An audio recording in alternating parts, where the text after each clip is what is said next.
Welcome, welcome, welcome. This is Common Ground, and I'm Jason Downs. Welcome to a place where we can all agree on the important stuff, like honoring our presidents. I know President's Day was last Monday, but the station was closed in honor of our presidents, past and present. So I thought we'd celebrate today by inviting the only presidents that I know personally, the presidents, both past and present, of the Santa Clarita Valley Rotary Club. Today is February 22nd, and I'm so glad you've joined me here on Common Ground. We also have, of course, Lou Esbin in the house, always a good time, and later on, if there's time. Here's to a great show, a great day, and a great week. Lou, how are you? Sure. I'm well. How are you? I'm fantastic. It's a beautiful day. Feels like spring already, and I'm feeling good. How about you? You got your hands full at the law I'm firm? I'm I'm good. I'm vertical today, so any day you're vertical is a good day. Yes, indeed. And yeah, keep busy. Got different stuff going on. Working on been brought in on a pretty complicated case to be the mediator. It's one of the things I like to do. Take 35 years of experience and use all of that experience to try to bring parties together and resolve their differences through negotiated terms rather than litigation. So I've got two colleagues of mine who came to me and asked me to mediate their dispute, and we're preparing for that and go forward with that in the next couple of weeks. So I'm looking forward to that. I could imagine you're a very effective mediator. Yeah. So, It's mediation's tough. There's different kinds of styles, and I try to be as supportive as I can and share with each side what their shortcomings are of their cases, so that they can find a negotiated solution. yes, indeed. And, it's shifting gears, obviously fortuitous that you are here with us today as a past president of the Rotary Club, which we'll get to. But it is my great pleasure to introduce a brother, a friend, and current president of the Rotary Club here in Santa Clarita Valley, Glenn Terry. How do you do, Mr. President? I'm doing great. Thanks, Jason. Howdy, Lou. How you doing? It's good to hear you again. I'm well. So, Good to Glenn, have you as our president. well, absolutely. Thank you, sir. What we like to do on the show is sort of talk about this day in history to kick things off. Kind of gives us perspective and kind of colors, the conversation of the day. So if you'll bear with me for just a moment, I think you guys will get a kick out of some of these. So on this day, the 22nd of February, 1980, in one of the most dramatic upsets in Olympic history, the underdog U.S. hockey team, and this relates, Woohoo! right? This relates to Glenn in more ways than one, which we'll Mm-hmm. get to as well. The U.S. hockey team, made up of college players, defeats the four-time defending gold medal winning Soviet team at the Yep. Winter Olympics The in Lake miracle on Placid. ice. That's right, the Miracle on Ice.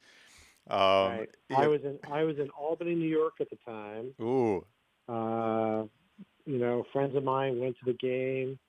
Oh, everybody was glued to their TV sets. I mean, what? Yeah, what an amazing feeling. Because the news and whatnot afterwards sort of correlated with the Cold War, right? Obviously, and Oh this sort yeah. of feeling of just jubilation and victory. Uh, Anyhow, they ended up beating them that day 4-3 in just an amazing and nail biting game in front of 10,000 spectators at the arena. And then 2 days later, they went on to defeat Finland 4-2 to actually cinch the gold. And as you mentioned, the Miracle on Ice is what it's become known as. Um, anyway, so going And that far, was the last. yeah, That was the last Olympic hockey game that was played by amateurs. really. Yeah, Yeah. he's right. Well, they Yeah. they had After such. that, it was the NHL. Oh my goodness. I mean, they had such success though. They didn't want to. They didn't want to take any more chances, I guess, like that, hoping for a miracle. All right, so let's go a little bit farther back in time. Okay, 1819. This is also just interesting in a completely different way. I'm going to run down some dates here. Just bear with me. 1819. Spain signs a treaty with the United States ceding eastern Florida. That's 1819. On this day, 1825, Russia and Britain established the Alaska-Canada boundary. 1862, on this day, Jefferson Davis is inaugurated President of the Confederacy in Richmond for the second time. 1879, Frank Winfield Woolworth opens a store, nothing over 5 cents, in Utica, New York. It's the first chain store in U.S. history. 1902, a fist fight breaks out in the Senate. Senator Benjamin Tillman suffers a bloody nose for accusing Senator John McLaurin of bias on the Philippine tariff issue. Just putting things in perspective, right? 1902, okay? 1909, the Great White Fleet returns to Norfolk, Virginia from an around-the-world show of naval power. 1920, the American Relief Administration appeals to the public to pressure Congress to aid starving European cities. Think about that. We'll come back. I mean, that'll, resonate throughout this conversation as well. 1932, Adolf Hitler is the Nazi Party candidate for the presidential elections in Germany. 1935, this is funny, all plane flights over the White House are barred because they're disturbing President Roosevelt's sleep. And that has actually remained a rule to this day, not for various reasons. I mean, different reasons, obviously, but that's how it began. 1942, Roosevelt orders General Douglas MacArthur to leave the Philippines. This is all this day in history. 1951, the Atomic Energy Commission discloses information about the first atom-powered airplane. 1954, U.S. is to install 60 Thor nuclear missiles in Britain. 3 years later. 1962, a Soviet bid for New Geneva arms talks is turned down by the United States. 1963, Moscow warns the United States that an attack on Cuba would mean war. 1967, on this day, Operation Junction City becomes the largest U.S. operation in Vietnam. In 1984, Britain and the United States send warships to the Persian Gulf following an Iranian offensive against Iraq. So, again, I mean, I don't usually go on. I just thought it was such an interesting progression. And so many, I mean, my goodness, so many things have happened on this day in history. Again, just let it color the conversation. Now, a formal introduction of Glenn Terry. He's just one of those guys that you can't help but love, and he certainly has my respect. He's a humanitarian. He's the club president of the Rotary here in Santa Clarita, as we've mentioned. He's an account executive at LBW Insurance. He's been an insurance specialist for many years, since 1999. And he's owned his own insurance agency since 2003, but he joined LBW in 2017. Glenn, look, I mean, where do we begin, right? His passions and involvements are so fascinating and so, look, listen to this. He's a member of the LA Krakens. If you don't know what that is, it's an underwater hockey team. So again, it's just sort of serendipitous that today happens to be the day that the U.S. beat the Soviets in 1980. So we can talk about that more in a minute. But he's going to become, is it the assistant district governor next for Rotary? Do I have that right? Assistant governor, but yeah, to the district, to the governor that's of the District 5280. Okay. So he's also the father of 2 great kids. He lives here in Santa Clarita. He went to Saugus High School. and he studied law enforcement and criminal justice, right, when you went on to college? That is correct. Yeah. You were nominated for Men of the Year, 2019. I know you Mhm. went on a humanitarian trip your first year with Rotary, which made a huge impact. Since then, you've created and/or spearheaded various projects with Rotary, like when the Einstein Academy closed, and they were going to dispose of all the books left behind. You found a home for those books. Homelessness Has No Borders is something that you started with car shows and other various projects surrounding Homelessness Has No Borders. You've joined the Homeless Task Force here in Santa Clarita. You're starting a nonprofit focused on homelessness prevention. You have aided veterans during the COVID pandemic who have needed assistance. You released two sizable grants recently. One to the culinary school at COC and one to the food bank at COC. You've been rejuvenating the Centennial Garden near the Aquatic Center. You have worked on the Peace Garden at Saugus High School in the wake of the tragic deaths uh, from the students there. Through the Newhall Rotary Foundation, you were able to give donations to several more great organizations around town. So there's a lot to unpack here, is my point. Um, uh, so so let's start with your trip to Guatemala, okay? Because that was kind of your first. That was where your love affair with the Rotary and what they're about began. So why don't you tell us a little bit about that? All right. Well, I'll hey, I'll first, shut I'll shut up for goodness sake. Go well, let ahead. me kind of excuse me. Let me digress a little bit. Jason, I'm just an imperfect man within really this cruel society that we've all been placed in, but it's a beautiful world with serving those that are, in definitely need and help. And so, my story is one thing, and the actions behind it definitely is a passion of mine, and I appreciate the introduction and the bio, and but definitely, it takes a lot of greatness in the sense of having imperfection in life to go through some of these trials and errors to kind of become who you are. So, and I just wanted to start with that. But Guatemala, this is where I actually really first got my, Well, I hold guess, on, let's hold on, say, hold on, hold on. So yeah, I mean, along those lines, I think that's one of the things that makes you extraordinary and a compassionate leader as well. If you want to talk about that, I mean, you've struggled to get where you are, and I think from your perspective, you have a unique vision of what's needed, right? I mean, do you want to talk about that first? um, yeah, I mean, that's fine. We could talk about that first. I mean, there's, again, finding myself being an entrepreneur in the city of Santa Clarita, raised in a I would say a moderate conservative family. I was always given opportunities to do well in life, and but I guess as a young lad, you don't always choose the right paths to to be the best you can always be. At least that's kind of my projection of myself. But I had really good mentors.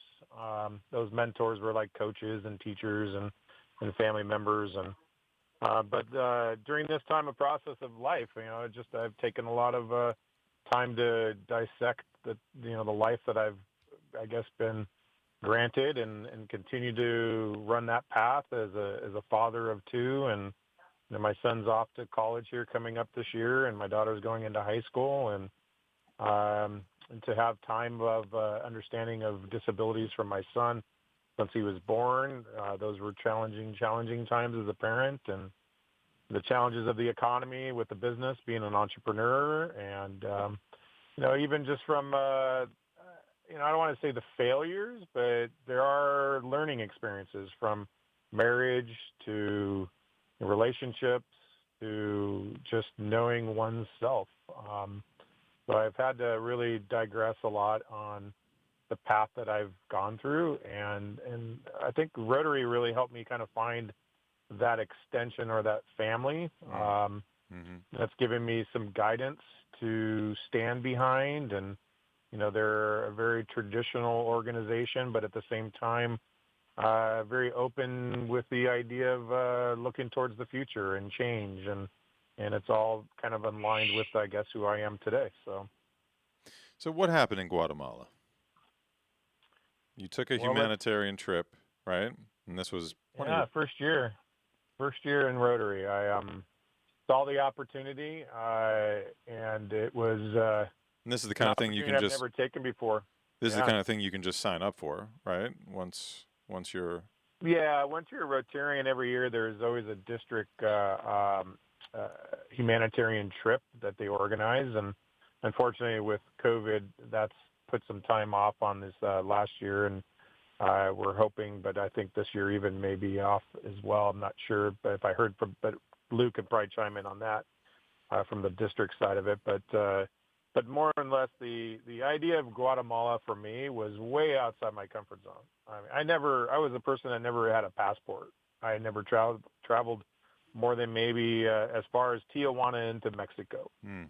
I was never abroad going out more than the distance of, I guess, the states of like Nevada. I've traveled to Florida, and that was young when I was into baseball and traveling with school. But, I've never really experienced the world. So that was my first year as a Rotarian. It was inspired by the Rotarians in the club, but at the same time, there was life changes that were going on with me that I guess created the opportunity I couldn't pass, and to experience something that I felt was just really the spark that ignited my direction towards the quest of being a humanitarian, and why I love being part of the club and being part of this organization.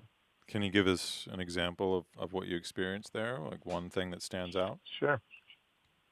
Yeah. So, well, I would share, I guess the one that really, there's a bunch of them that stand out, but there was a organization there that creates and builds wheelchairs. They're a manufacturing plant in Guatemala, and Rotary's been tracking that along with other nonprofit organizations to manage to distribute wheelchairs across the world. So this organization has been distributing wheelchairs to the youth, to the adults. And, I didn't know what I was going to get into when I got there, but I just thought of a manufacturing plant, and my family's all part of manufacturing plants. They were raised that way. So I just kind of assumed it's going to be just one of those normal manufacturing plants. Well, when I got there, every single one of those employees was in a wheelchair, and they're building wheelchairs for those that are disabled Oh, that wow. need wheelchairs. Hmm. And that was my first wake up. And then the second was that they inducted a lot of the local community residents, those that could not afford wheelchairs or have access to wheelchairs. I mean, these are people that are, they've literally been walking on their knees and their hands, and they don't have legs, or their legs just are not mobile. So they have another family member helping them, or they made makeshift type mechanical machines that get them around, town. And if anybody's ever been to Guatemala, it's a very rural area, not very much in the sense of paths and bikeways that we experience here in Santa Clarita, and sidewalks. And I mean, it's dirt, rocks. It's very rural. And so to see these folks come out of their local taxi cabs, and young kids, where some of the family members were actually carrying them physically to a chair, and they were the recipients of, we had, I think around, I don't remember the exact count, but there was a lot of wheelchairs that we donated that day. And to see their faces for the first time, to be seated in something that is probably like the Porsche or the Lamborghini of vehicles in a sense of disabilities. Mm-hmm. And this manufacturing company developed some of the best type of wheelchairs that gave them access to, I'm sure, changed their life. So those emotional impacts, to see those folks, and the really cool thing after that event was we had this one fun event where apparently the employees of the company were also part of the Special Olympics program, which is what we would call it. And I understand that I thought it was part of the Special Olympics. Guatemala City actually has put these employees as the team of the Special Olympics for basketball. So they put on a little trial or a little expedition, like just kind of in a sense of playing together. And So they were playing, and then all of a sudden they asked a lot of us to come out and play. Grab a wheelchair and come and play. And that was really, really cool. And to just connect with the community, to connect with the people, see the changes that you do. Which is precisely what you're doing now here in Correct. Santa Clarita. So we're gonna take gonna take a quick break, but Lou, I want to give you a chance to just tell us what Rotary is for those of us who don't necessarily know. I mean, it's one of the world's oldest and most influential service organizations with over 1.2 million members worldwide. Most famous for eradicating polio.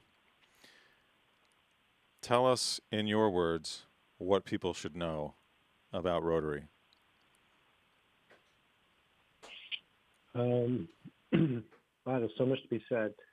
I think the number one thing that people should think of when they think of Rotary is it is the person next door, your neighbor, the person who works down the hall from you, who has decided that as part of their lives, they will do service above self, and that they will live by a certain standard of ethics we call the four-way test that kind of guides us in what we do on an everyday basis.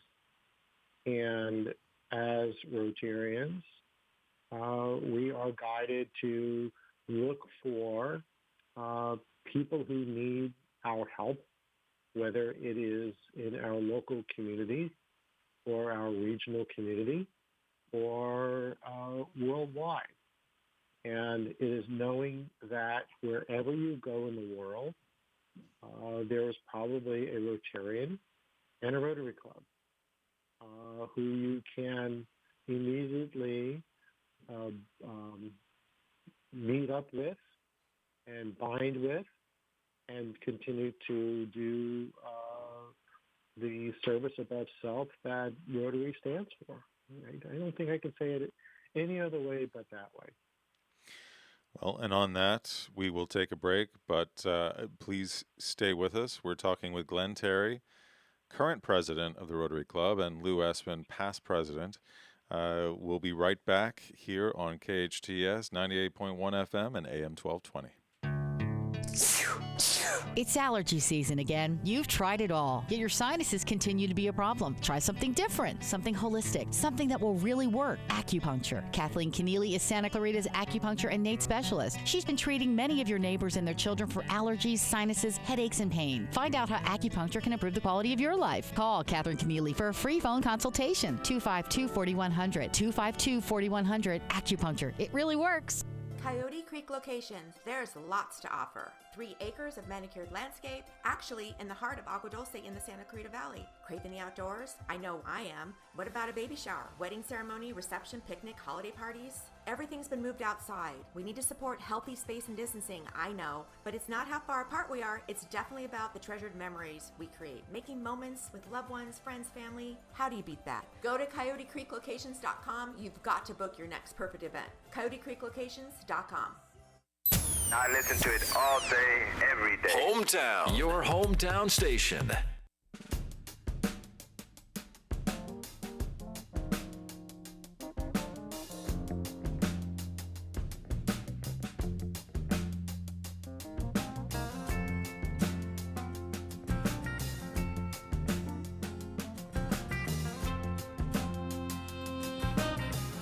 Welcome back. This is Common Ground. I'm Jason Downs, where we can all agree on the important stuff like serving our community. We are celebrating President's Day a week late because the station was dark last week. I have Glenn Terry, who is president of the Rotary Club here in Santa Clarita, and Lou Esbin, who is past president. So thank you guys so much for being here again. So let's talk about, Glenn, let's talk about COVID, right? And your presidency during COVID and the amazing amount that you've actually been able to accomplish given the restrictions. So, at the top of the show, I mentioned some of the things that you have done, like starting the Homelessness Has No Borders, car shows, and you're now on the task force. You've done quite a bit. I mean, we aided some veterans during this time of struggle. So tell us some of your, I guess, favorite moments, most fulfilling moments, and challenges during this time as president. All right. Well, it's definitely a lot to cover, and I'll try to be short. So Oh no, you let don't need me. that. It's all right. We got. Well, I know I you've mean, I done want it. to be. You've It's done a fine. lot. You've done a lot. There is a lot, and I guess. Well, first, let me kind of explain. One as president of the club, a lot of my experience again came from my teachings from my mentors and folks that have been around. And I think it takes a very special person to be a president and to any organization. And one of the things I definitely tried to do the best I could is to really get my club involved, regardless of the situation. And being that it's an organization of humanitarian work, I saw the need of COVID as one of those, we need to be on the front lines. As many as our Rotarians are older, but we still have a very young generation of new Rotarians coming in to our club. I felt it's really going to be crucial for us to be in our community's eyes, in our own eyes, in my eyes, that we were going to be on the forefront of everything that's going on in the community as much as we can and as safely as we can. So that's what I really stemmed from when it came to COVID. It was not really a reaction of like, okay, everybody, don't do anything, don't go anywhere, let's not plan anything. I mean, everything was just shut down. All events got shut down. Everybody got impacted, every single organization. Well, Rotarians are known for going into some of the most rural areas, combated areas, harshest areas after catastrophic events and so forth. So I looked at it as that being in our own community, that it's no different. And we have a purpose and we have a service to provide. And so I wanted to inspire our Rotarians. I wanted to, remind them that we have a duty as Rotarians to do what we're doing. And so some of the special events were like you mentioned, veterans. It was even small projects like just going around and collecting donated bicycles from, folks that wanted to donate a bike. And we also went and purchased a few bikes and somewhere around 20, 25 bikes or so, and had a handoff to the veterans and their families to our enriched habitat area, which is where the community of 75 veteran families live.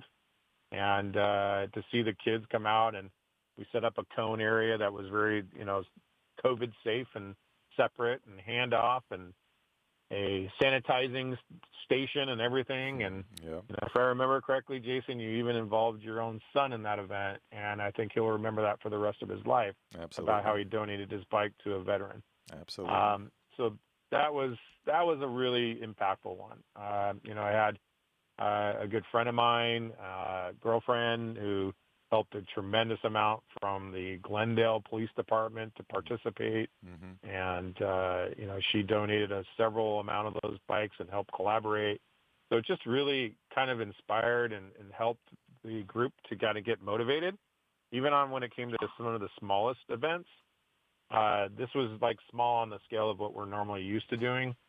But all our big events were off. So we had to do smaller ones, more frequent, more often. So that's what we did.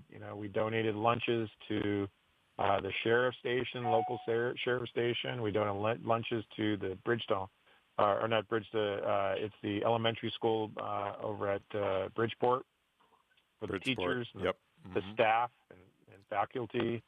There's so many other things. Saugus High School, that being very close to me because I'm a Centurion, not to date myself, but 89.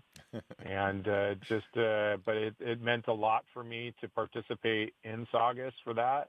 And we still have several, funding that we still need to give back to that. for the Peace Garden and the benches. And but we so far have installed some benches, and the Peace Garden's already been on its way. But we still got to do a lot more to there, and that's really, again, a big impact to the community. And one way that people can be involved as well is through the Centennial Garden. I know that has been a passion project of yours that was first began by President Lentini when we celebrated the centennial of Rotary. But it's become it's up near the Aquatic Center, lovely space where people can purchase tiles and or sponsor a tile or in honor of someone who has served or in honor of someone who is just someone special to this community or special to them, right? Do you want to? That is correct. Just talk about that for a quick moment as well. Yeah, I mean, and again, as something I was always taught, we want to learn from our previous leaders and our presidents. And Jim Lentini was actually, and his wife Susie, who went with me to Guatemala. They were the first people that I really probably connected on a very close level of just what an incredible couple. And the fact that their stories go so far back in the sense of dating with Rotary and their individual successes and so forth. But we have that's a whole other show for Guatemala, that trip. But the impact was that Jim was one of those guys that is his presidency that I felt, I wanted to kind of create a way to build his story because I know he's been asking to try to keep building up on the Centennial Garden and to renovate it, to get it up to a point where we can really be just a star, like just shining in the community as this is our area. This is where we conduct some of our meetings. This is where we like to, recognize our past Rotarians, ones that have passed on, those that are living, those that are in community, those are in business, some of the veterans, the folks that are served. So, yeah, there's a huge impact in this area that, so, I came up with let's say, I guess, the collaboration with Jim to work on raising more funds to sell tiles. And in the meantime, he's working with the city to where we're bringing up the upkeep of the area. It's a beautiful spot. It's overlooking the Aquatic Center.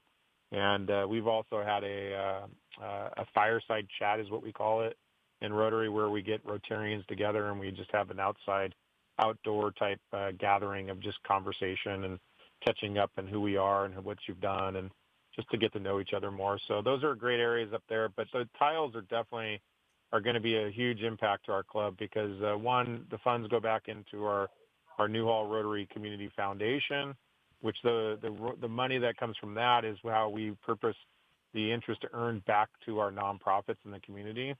And then it also helps us put money into our general funding, which is to pay for all the other costs that go along with running the organization, and which is quite a bit. And just give us a few examples of who benefits from the foundation's scholarships each year, and or donations, and or gifts.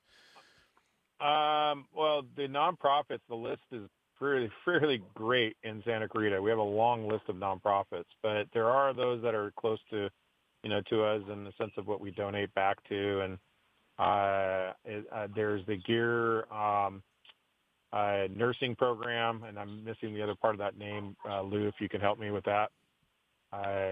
There's the nursing program that's at COC, that foundation. Greer Passage? Yeah, thank you. Yeah, so that actually is a ongoing donation that we give back to COC, which is for the students of the nursing program. And there's also some one. There's actually there's one that's really close to my heart that I just added, which was the Circle of Friends, and that's an organization that came in and spoke to us a few years back, just to find that actually my son, who participated at Golden Valley as a Circle of Friend, he is a peer partner, which means he's helping those in need that have disabilities, and he's one that comes from disabilities. And so he's like one of their partners and friend on the campus, and he's currently the president of the club of his organization as a senior in Golden Valley. So I added them on there as a recipient of a small, donation that we're giving, and as well as several other ones in there. Triumph. There's there's such a huge list. I don't have the list in front of me. I think actually, Jason, if you have it, do you mind just kind of blurting out some of the names that are on that? Sure.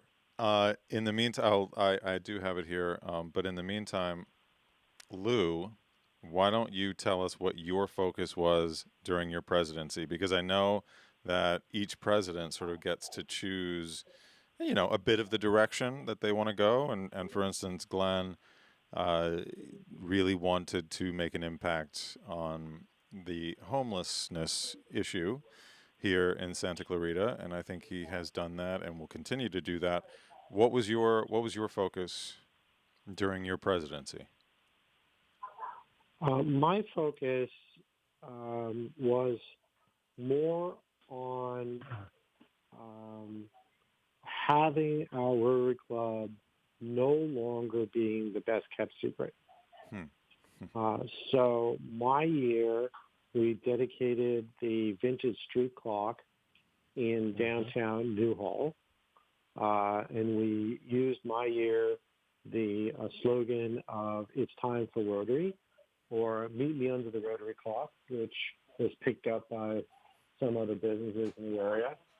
And also in my year, we brought the Cowboy Peach Cobbler to our club. We became the concessionaire of the Cowboy Peach Cobbler, which would otherwise happen every April at the Santa Clarita the Santa Clarita Cowboy Festival. And that was an event that required an enormous amount of planning, 75 volunteers over a 3-day period of time. And it was a way for the club to raise money from other than our own members and to give us greater exposure into the community so the community knew what we were doing in the community. And so that was my focus in my year, was making sure that the club had greater exposure, public outreach. We did more social media, and we brought the club into the 21st century as in my year as club president. And speaking of which, it's you should check out the website. It's scvrotary.com, and you can message us, send us your email, and we can send you a link to a Zoom meeting, which is every Wednesday at noon. You can check it out, see what we're about. Glenn, I found that list. I apologize that didn't have it in front of me that moment. But in addition to Greer Passick nursing scholarship that you mentioned, some that you were able to contribute to this year are the Gentle Barn, Village Family Services, Circle of Friends that you mentioned, Family Promise, Bridge to Home, Triumph Foundation, the Senior Center here in Santa Clarita, and Light of Hope, just to name a few, in addition to the grants that you were able to get for the students at the Culinary Institute and the Food Bank at COC. So just in closing, after a trying and yet tremendous year as president, what would you wish your influence would be on the community going forward? What is your passion and your hope and your best wish?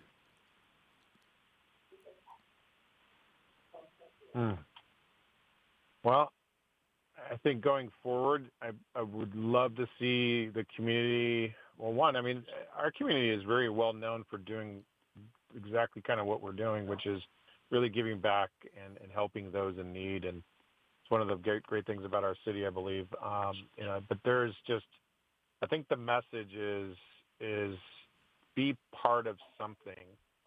If it's your church, if it's Rotary, if it's just an organization you're starting yourself, be a person of serving others, help those in need, be a brother, be a sister, somebody that is going to have a hand in a sense of helping those that are in need. because we need more of it. And I know there's just a lot of things that come our way that just unexpected things, such as COVID and other catastrophic things that have happened in our times. So just be one that is of action and serve and find a place you can do that at. And we certainly invite you to try out a meeting at Rotary. You can find us at scvrotary.com. You can reach out to President Glenn Terry, who we've been speaking to here, directly at 661-312-7268. That's 661-312-7268. Ask questions, find out more. This is in celebration of President's Day, a week late, with Glenn Terry, current president of the Santa Clarita Rotary Club, and past president Lou Esbin. Thank you guys so much for your time. Hey, and thank you so much you're for welcome. what you're doing for this community. Stay with us. We're going to be right back with the Artists Almanac.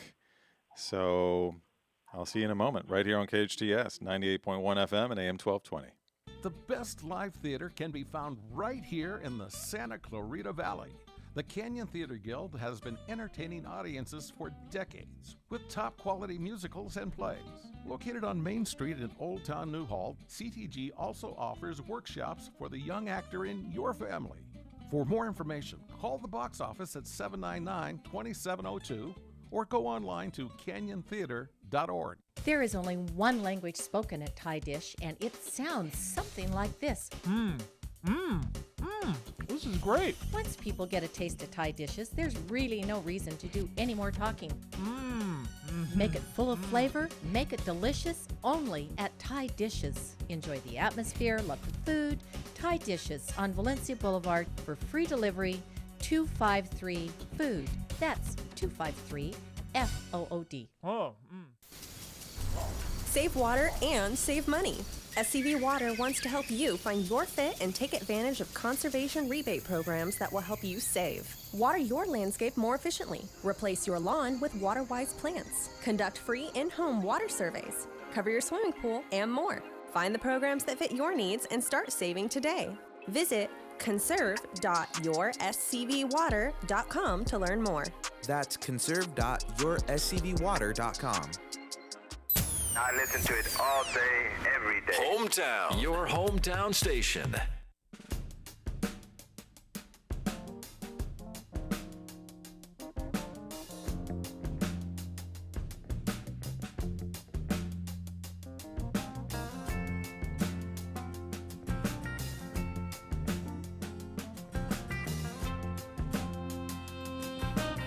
Welcome back to Common Ground. I'm Jason Downs. So glad you're here with us. So it's the time for Artists Almanac, which is a new section that I'm trying out because I just love the written word. And one of the purposes of this show is to create a common ground, a common language that brings us together to help tackle the obstacles that stand in the way of relating to each other, understanding each other. And what better way, as proven through the ages, than the written word? I'm taking some of my inspiration from the Writer's Almanac that used to air on NPR and featured a look back at authors, writers, poets, and other artists who contributed to our society. And I just always love that. And I'd also like, when I can, to take it a step further into the future and feature artists who are contributing to a common language in the present, like young Amanda Gorman, who we met at the inauguration. And I read a piece of hers a couple weeks back. So a few people stand out to me this month, one of which is Matt Groening. He was born February 15 in 1954 in Portland. He is most famous for The Simpsons. Creator, writer, basically considered a genius. Some of the things that he said, he has said. Let me read a few of his quotes. All right, here's one. Here's to alcohol, the cause of and answer to all of life's problems. Donuts. Is there anything they can't do? You tried your best. and you failed miserably. The lesson is never try.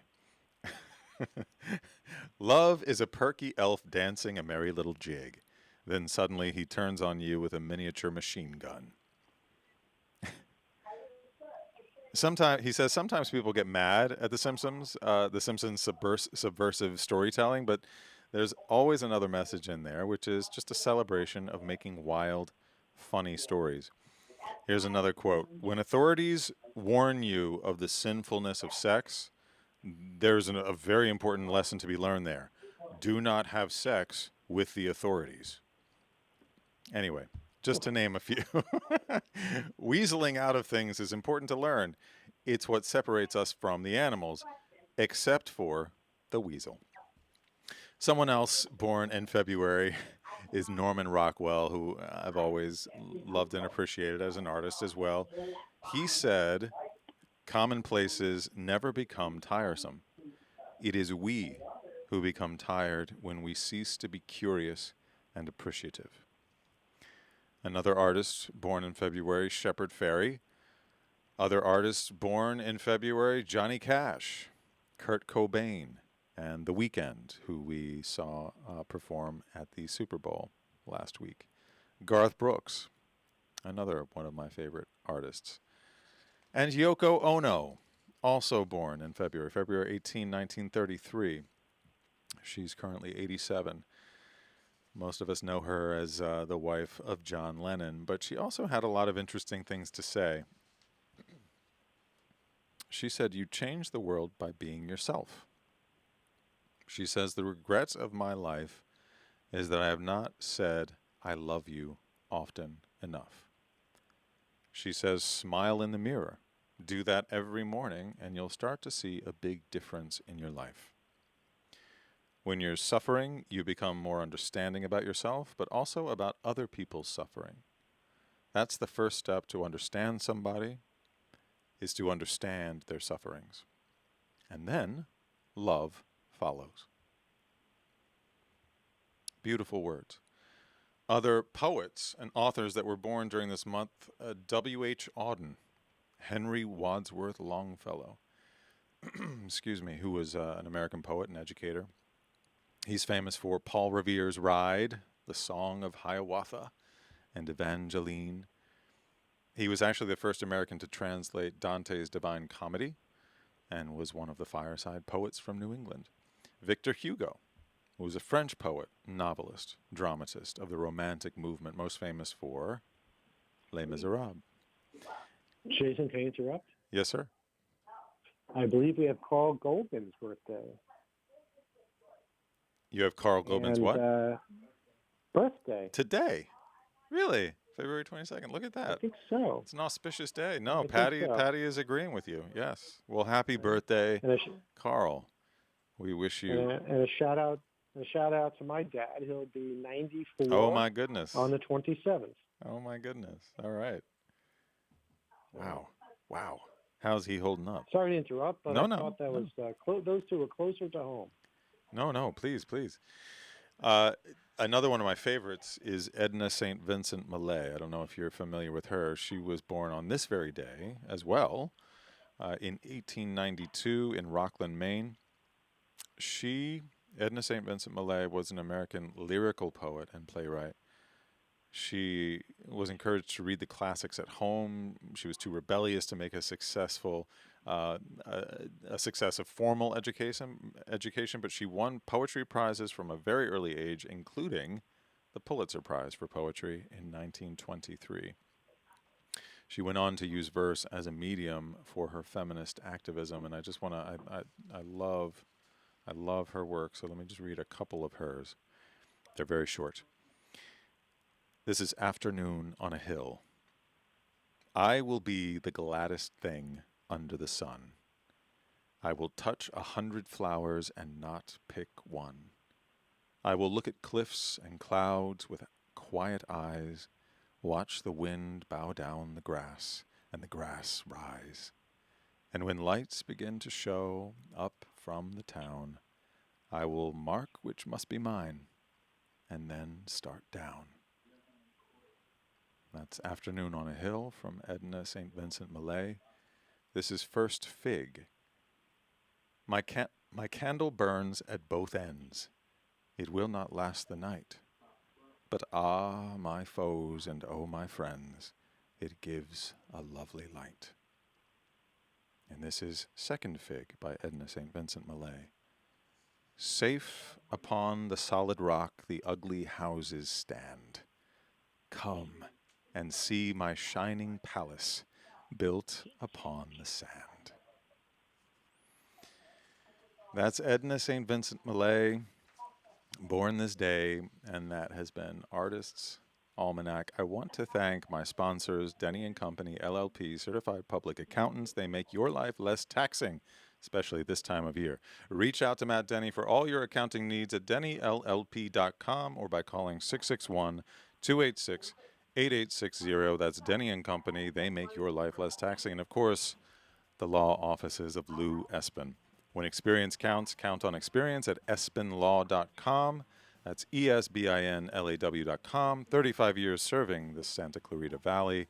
You can schedule a consultation with Lou today at esbinlaw.com or by calling 661-254-5050. And as always, I'd like to thank Jerry and Carl. Happy birthday. Our fantastic engineer Patty St. Patrick. Oh, Schwanky. A pleasure to have you here on Common Ground, where we can always agree on the important stuff. I'm Jason Downs. You're listening to KHTS. Until next time, stay safe, stay informed, and stay optimistic.